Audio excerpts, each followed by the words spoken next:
در فصل بهار ملم کرده گل در سر یار دستم کرده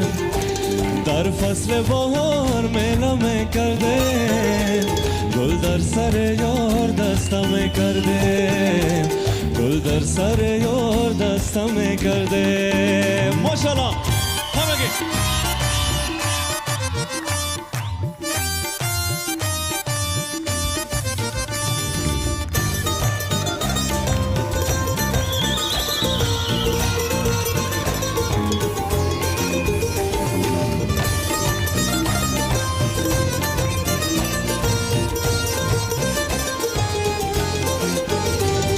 از دیگر روز قسم کرده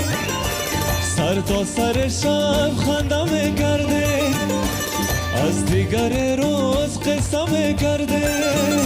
سر تا سر شب خندم کرده در دم صبح توبه کرده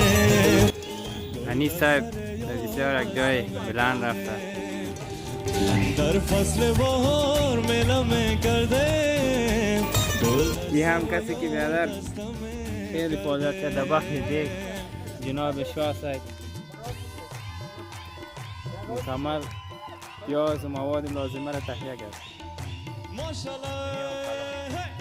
دکتر صاحب همچنان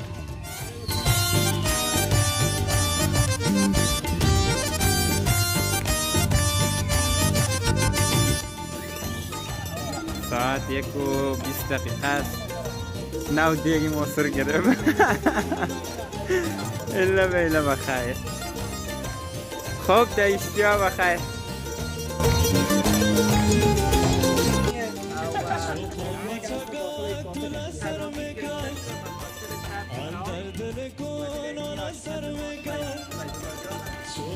از کجاست دید؟ یعنی برای ما معرفی نکردیم بسیار خوب بسیار خوب بیادری مانا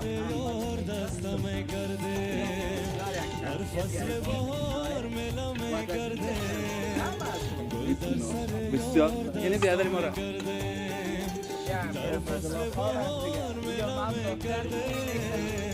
گل در سر یار دستم کرده گل در سر یار دستم کرده